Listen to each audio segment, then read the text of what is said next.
Hi, this is the REALME C53 and I'll show you how to change icon's shape with the X icon changer app on this device.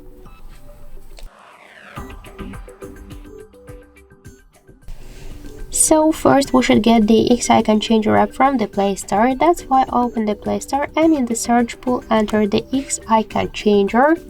And now we should get this application, so tap the install button and wait a couple of seconds.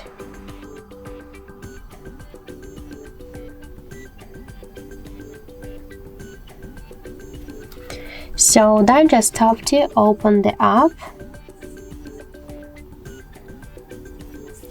and you'll see here all the available applications on your device.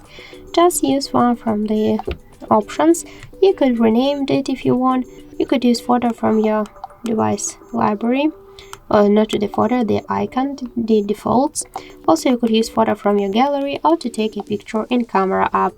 For example, let's use one from the default icons. Tap to OK on the right upper corner. Now we should skip the ads.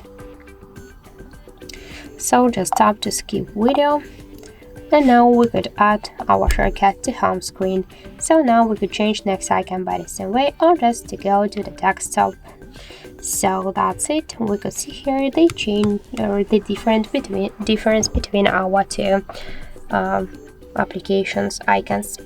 So that's it. Thank you for watching, and if you find this video helpful, leave thumbs up and subscribe.